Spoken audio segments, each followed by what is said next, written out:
But the idea that in 300 years, we're going to be looking back and we're going to be saying, dang it for those Koch brothers. If it weren't for the David Koch and Charles Koch, we would be in such a better position. We're not going to be doing that. That's just stupid to even say. And it's going to be dumb. I will equally call it out. I will say that it is equally as stupid to say the same thing about George Soros whenever he died.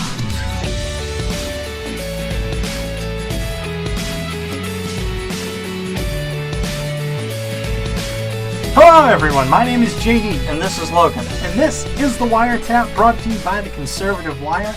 And what we want to hit on today is over this last week, over the weekend, David Koch passed away.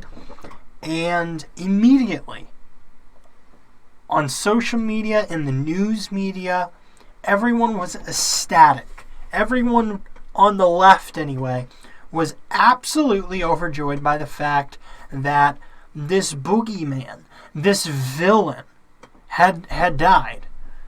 And there's such a toxic nature. There's such a toxic environment surrounding the name Koch brother. Or just the last name of Koch, David Koch and Charles Koch. There's such a toxic nature about it. It's really sad. Because what you have to think of is Charles Koch. He is in his 80s. David Koch was only 79. And his brother, I believe, is 83 or something. I mean, he's a couple years older than David. So the younger brother has passed away. And you have to think, Charles Koch is mourning the death of his brother. And you quite literally have media personalities. Bill Maher, in particular, most notably, and many other journalists and writers, columnists, etc., who are celebrating the death of your brother. I mean, that's a lot to take in, even for somebody who is a figure in the public eye, who is a public figure, and you're used to people saying derogatory things about you just because you exist. Not even necessarily because of anything you've done, but merely just because you are what they think you are. Because in these articles and in these stories talking about this, they've labeled them these conservative philanthropists, and really they're not. They're libertarians. There's a lot of things. They were pro-abortion. They were legalization of marijuana. They supported that. There's a number of things that the conservative, the right, doesn't necessarily agree upon. I believe that they were pro-gay marriage as well. There's a lot of things that the right does not believe in or agree with the Koch brothers on, but libertarians do. The Koch brothers were more libertarian than they were conservative. Now, they funded various conservative campaigns or foundations, etc.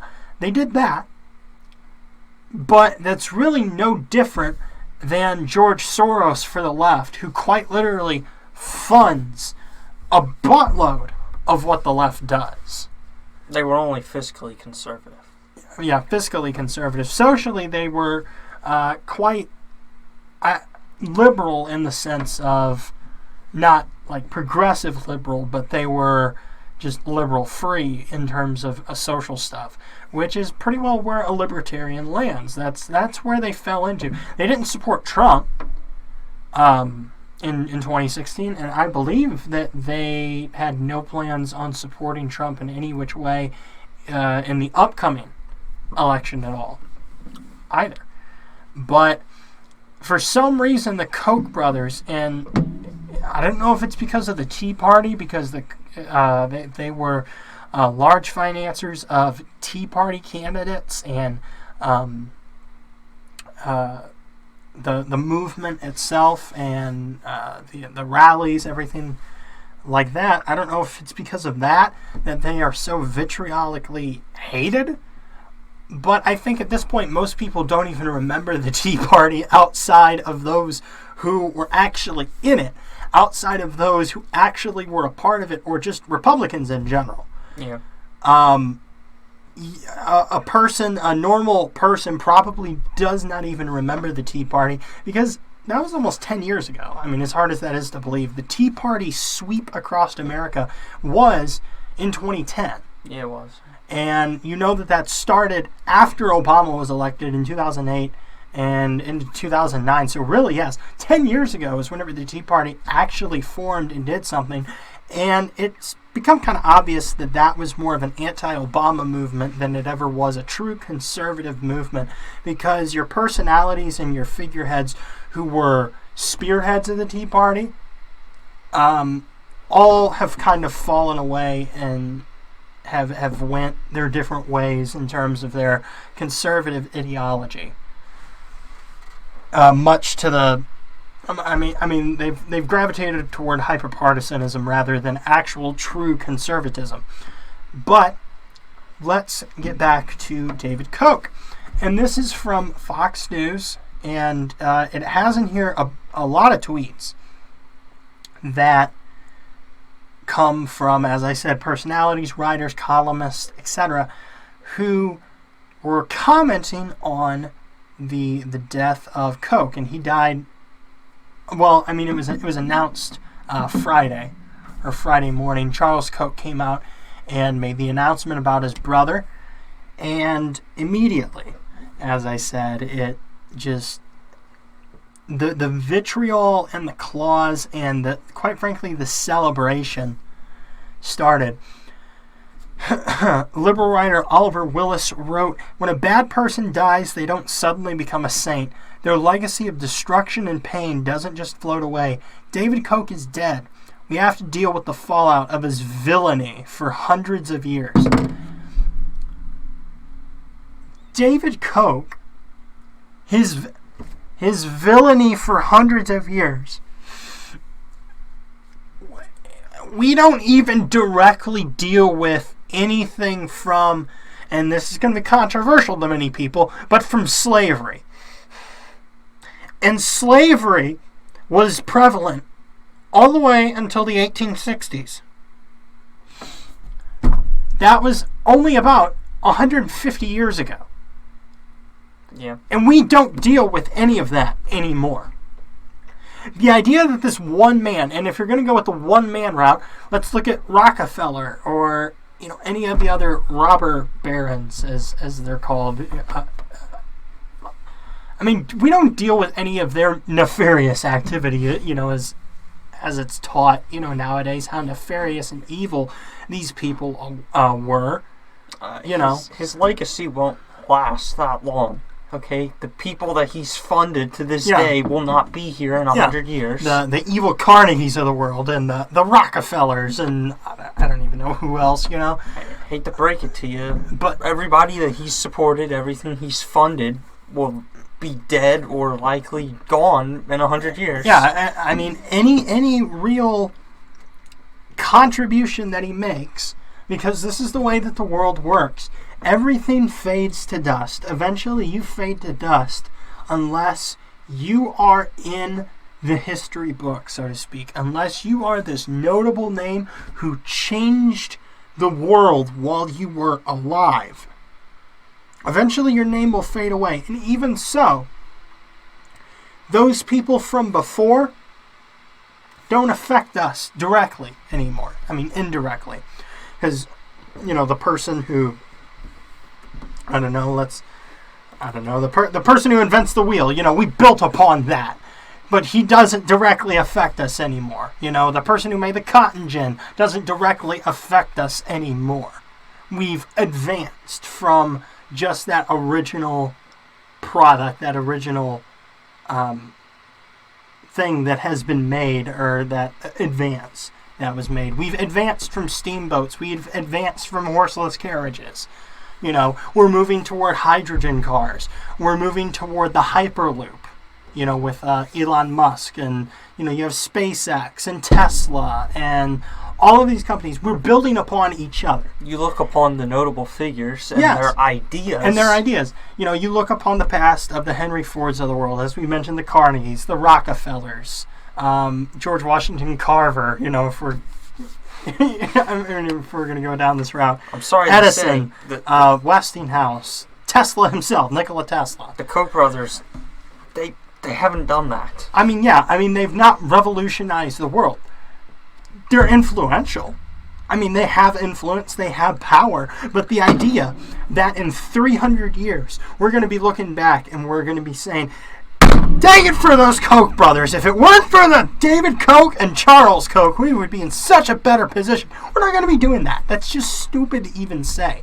And it's going to be dumb. I will equally call it out. I will say that it is equally as stupid to say the same thing about George Soros whenever he dies. Because George Soros by himself cannot do all of this. He cannot bring about the destruction of America, but gosh dang it, is he trying? But you have to have a willing, group of people. You have to have a willing sector of people who will go along with your ideals, who will go along with what you want. But let's continue, or I'm never going to get through all this.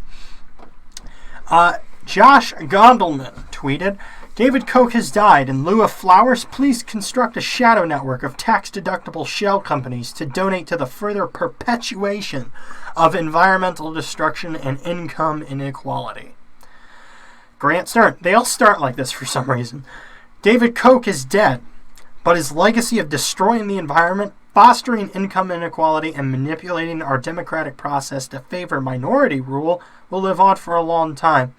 I mean, just from that, I guess that he supported the Electoral College. Is that what it means, manipulating it for minority rule? Likely. That's likely what it is. And a common theme that you'll notice throughout all these is that they talk about, the Arctic Circle melting and the Amazon being on fire while Charles Koch, and David Koch get money. I don't know. Oh, darn it. Darn it. The Amazon was his last act. Today, Charles Koch is learning how overjoyed the world will be when he dies. That's Sandra Newman, folks. Go give her a follow. I feel sorry for Charles Koch. His brother's passing must be difficult. I pray they are soon reunited. And it goes on and on and on like this. Not the handle, but the name for this account is Tucker Carlson is a white supremacist. Poor Charles Koch. It must be tough to lose a brother like that. I hope they are reunited soon. There's a couple of them like that. Mehdi Hassan, seen lots of headlines about David Koch's death referring to billionaire, industrialist, or libertarian Koch. Haven't seen any refer to him as climate denier Koch, but that'll be his long-term legacy, funding the effort to downplay an existential threat to all of us. David Koch died before he could be prosecuted for destroying the planet. Sad. I often wonder how I'll be remembered when I'm gone. After today, I feel better knowing at least I could never be as hated as David Koch. Hey Twitter, how do you really feel? These are tweets from people. These are tweets from... a lot of those were just users. Some of them were writers. Some of them were columnists. Some of those were journalists who tweet these things out. Who would say these kinds of things? Who says these things? I can tell there's a lot of people that I would really dislike in politics and in Washington. But even I can say deep down that my level of dislike I don't think crosses to hatred. Yeah, or even to as far as this has went. Yeah, as villainous as they portray him. Let me see. Jordan Weissman, an economics and policy writer for the website Slate, described Koch as a villain. And he said, I hope his soul suffers for eternity. I mean, who says these things about a person outside of, Adolf Hitler? Who says these things outside of a person who legitimately commits mass murder? Who says these things? And quite honestly, I wonder, this has made me wonder, what will it be like whenever Donald Trump dies? Because Donald Trump is, God, how old is he? He's the oldest president. Mid-70s. Mid to upper 70s. By the time he gets out, By the time he gets out, he'll be upper 70s. He'll be upper 70s, almost 80. Barack Obama is relatively young. I mean, he's only in his 50s, I believe, right? Likely. 50s. I mean, he's not that old. Lower 60s. Donald Trump will, barring freak accident of some sort, God forbid, to Barack Obama, but barring some accident, just through natural progression of life, it is likely that Donald Trump will pass away before Barack Obama, And it makes me wonder, what's going to happen whenever Donald Trump dies? Is this going to be the type of civil discourse that we have now? Because Bill Clinton, I'm not sure actually how old Bill Clinton is, but in terms of the contingency of presidency, Bill Clinton is the furthest president back that's still living. Carter.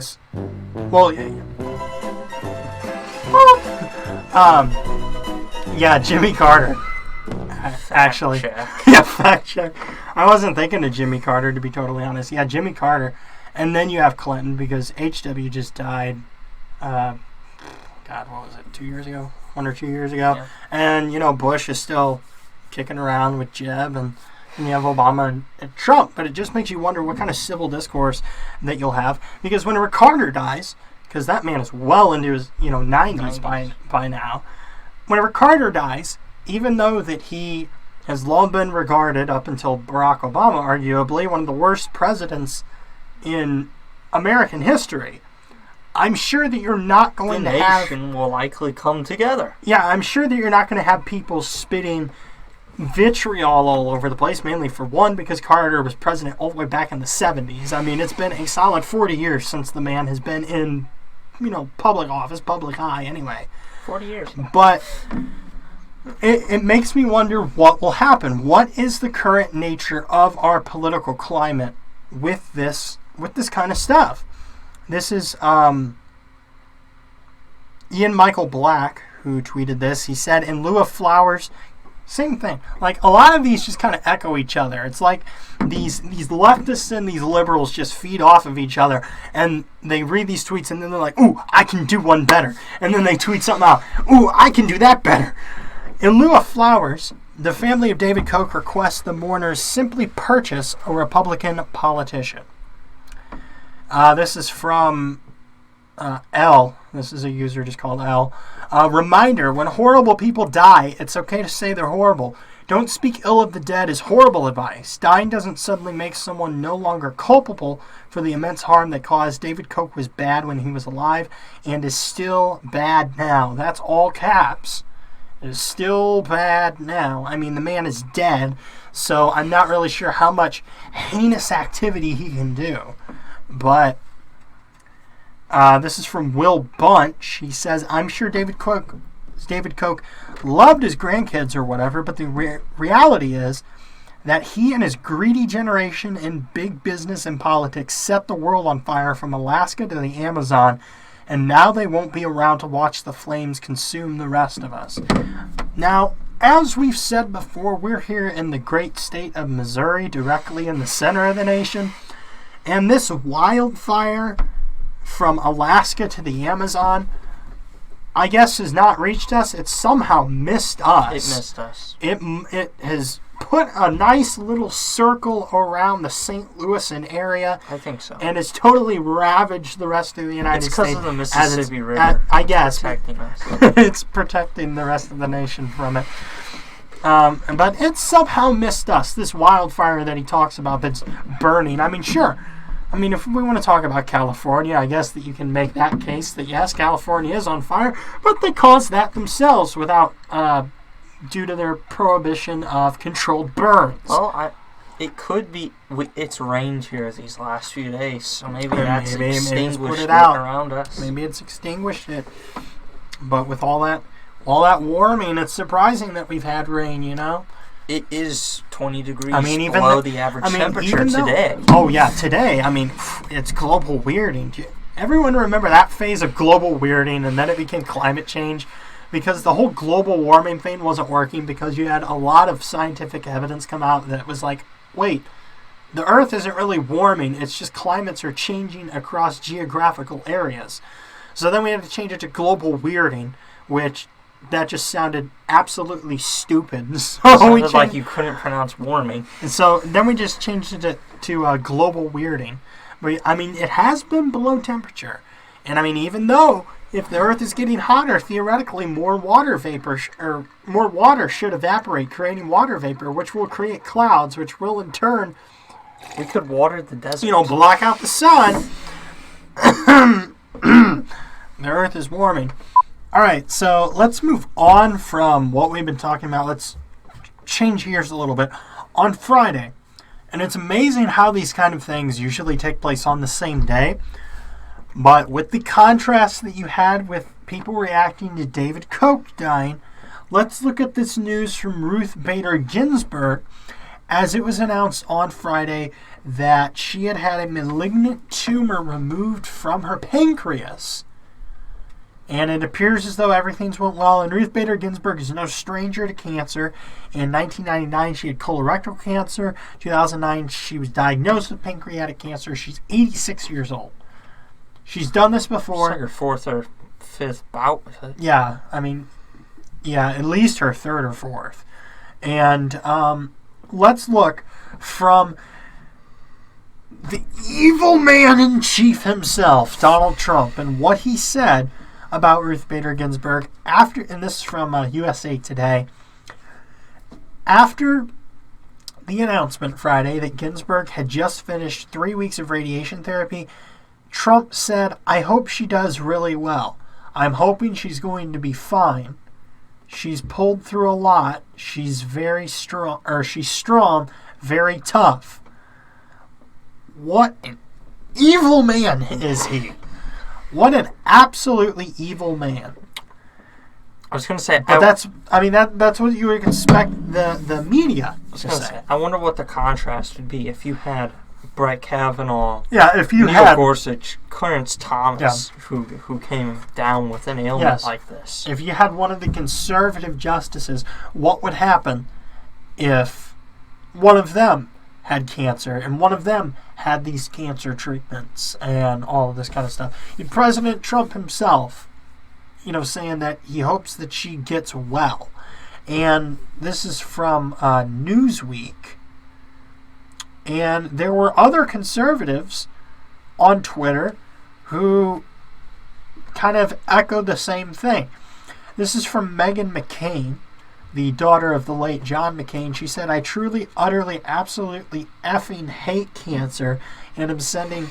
I don't know if she actually said that or what, because in this article it just has F and then the stars. So I don't know if that's what Meghan McCain actually wrote or if she wrote the actual word. But, and I'm sending Justice Ruth Bader Ginsburg and her family my love and prayers.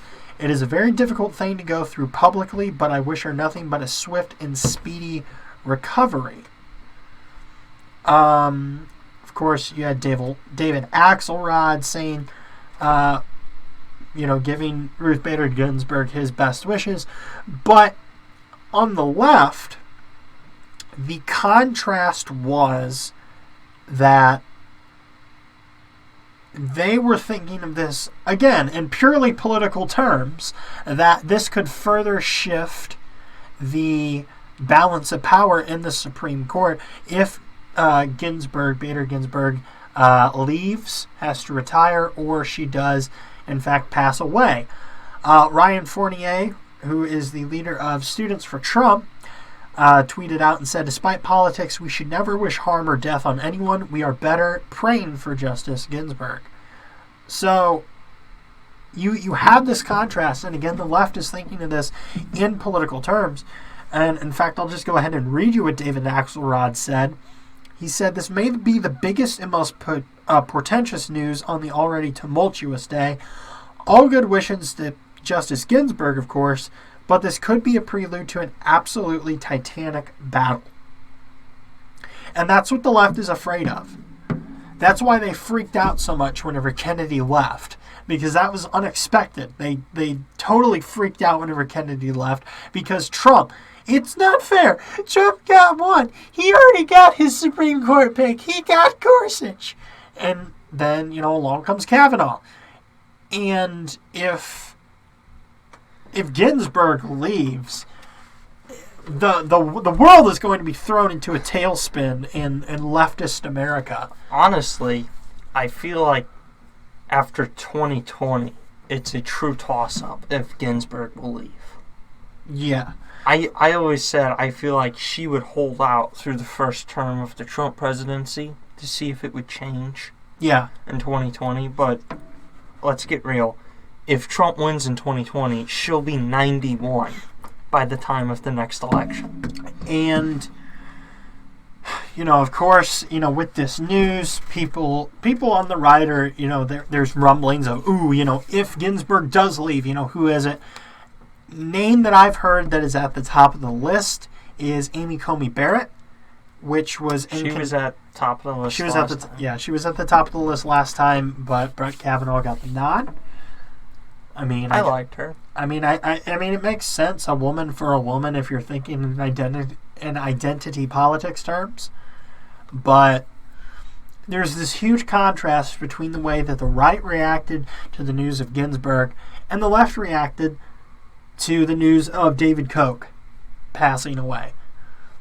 And it's just such a toxic culmination of how everything has been going.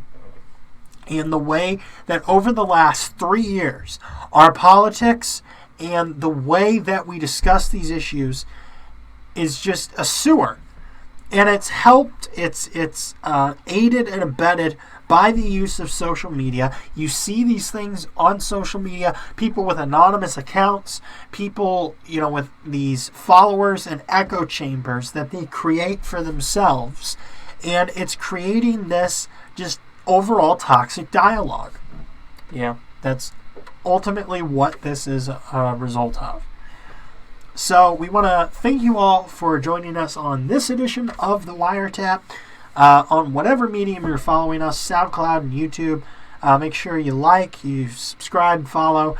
Leave a comment down below on ideas that you want to see us do in the future, things that you like, things that you don't like, things that you want us to change. Make sure you follow us on Twitter. It's at the CWire, capital TCW is at the CWire.